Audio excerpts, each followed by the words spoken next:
What's on, ladies and gentlemen? My name's Ross, I like games, and today we've got another very exciting new Transformers TCG card that we need to be taking a little bit of a look at.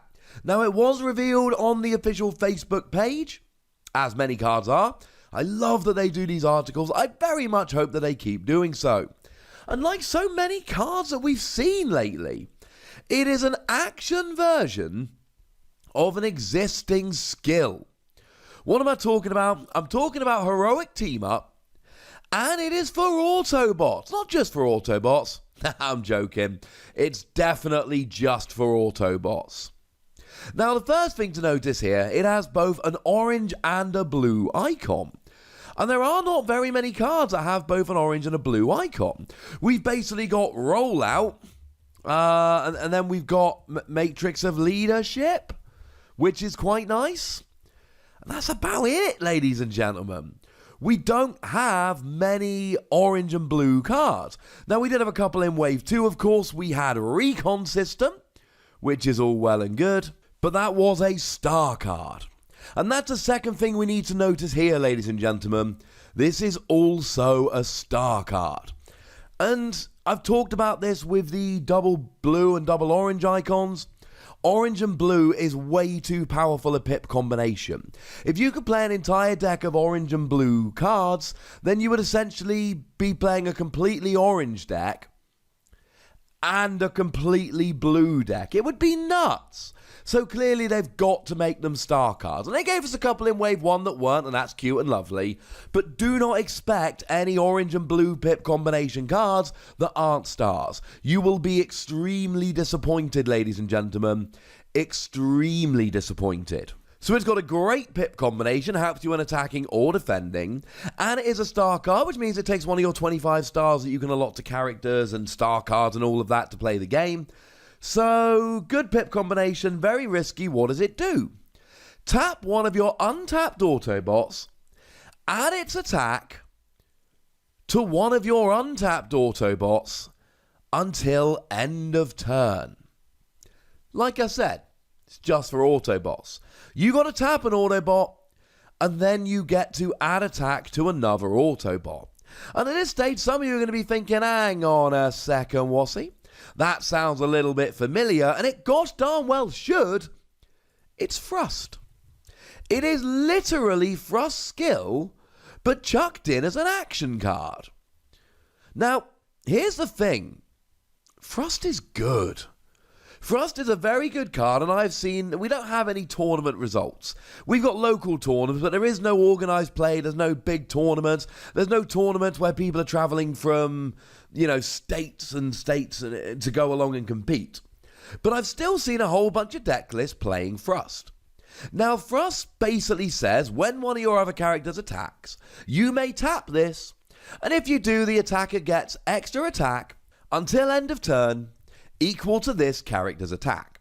The thing is, you can only do that if Thrust is in alt mode, and Thrust in alt mode has an attack of 3. And here's the worst thing about Thrust. Here's why I've always struggled a bit justifying Thrust. It is a 9-cost character. And the problem with Thrust is that as much as you give one of your characters a nice, beefy attack, you are giving up an attack to do so.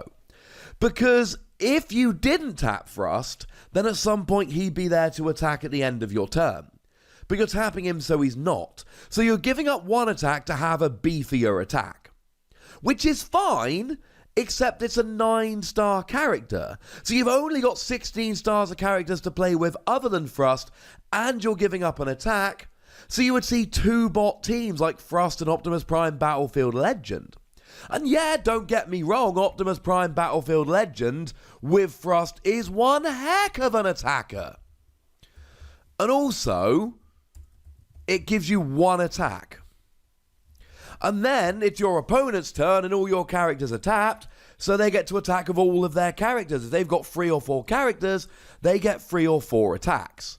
Although, if you're not KOing one of them, how are you not KOing one of them using Thrust's skill? And this is a way to get access to the exact same mechanic without having to dedicate 9 stars in your deck. You can literally play an 8-star character and this, and you basically get the same thing. Now, it's not exactly the same thing, because there's no green icon on this card. So, with Thrust, it's always there.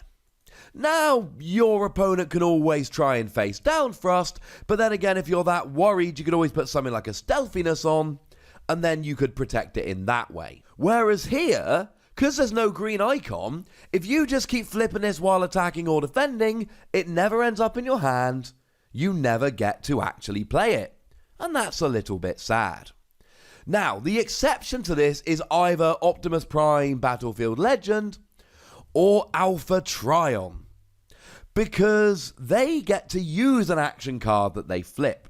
Now, I know the ruling with Supercharge is that Supercharge will not add to your attack, because it's not adding to your attack, it's adding to bold, but you've already flipped your cards. I cannot remember what the ruling is in terms of adding to your attack when flipping Optimus Prime Battlefield Legend, but we will need official confirmation for a ruling roundup, and when we get it, it's going to be extremely interesting, because it will make it quite a bit better or quite a bit worse. And look, if you flip this while attacking or defending, you still get bonus whichever way it goes, so it's still a good card. But my point is that Thrust, it's always there, it's always ready to go. This is not always there, and it's not always ready to go. But there are some characters that are absolutely going to love this. So let's take something like Grimlock. I adore Grimlock. Definitely in my top 3 Transformers. May have ended up with the top spot. Point is, I love Grimlock. And I pulled a Wave 2 Rare Grimlock the other day, and I was very happy about it. But in bot mode, you got an attack of 6. Not only do you have an attack of 6, but you have a skill whereby if you do too much damage, if you overkill, that damage is redirected to another character of your opponent's choice. Now, if that happens to be something like a Captain Ironhide that cannot take non-attack damage, and redirected damage here has been confirmed as non-attack damage, then fine, it won't do it. But unless your opponent's got something like that rolling, you're fine. So really with Grimlock, it is absolutely worth beefing him up as much as you possibly can to try and get off some gigantic attack and just take out a couple characters at once. And you can totally go playing around with this here. Maybe in a Dinobot deck. Dinobot Snarl. Dinobot Snarl is a 7 cost with an attack of 5. And let's be clear about this. That is way better than Thrust. Because Thrust has an attack of 3, Snarl has an attack of 5, and Snarl plus the card is 8 stars rather than 9. Now, like I've said, you're not always going to be able to pull it off, you're not always going to have it at the right time, etc. But this is all of a sudden putting Grimlock up to an attack of 11. That's before you flipped anything. And don't forget the ruling here. Grenade Launcher is amazing with this, because Grenade Launcher falls off when you attack. But this is not an attack, this is tapping a character to boost another character's attack. So Grenade Launcher does not fall off when you attack here, because the character that has Grenade Launcher on isn't doing the attacking. This is so much fun, ladies and gentlemen. This is a really, really good card that is going to see an awful lot of play in an awful lot of decks. Because here's the thing, and here's why this is such a great, great card. Worst case scenario, you chuck a couple of these in. You never get to use a skill, and you've got an orange and a blue card. But then you might get to use a skill, and then you've got a Thrust that you haven't had to pay 9 stars for. I adore this card. I think it's great. And it's a star card, and I think it has to be a star card. I think if this wasn't a star card, it would be ridiculous and over the top. I still think it's an extremely good card. The real question is, who's going to make space for it in their deck?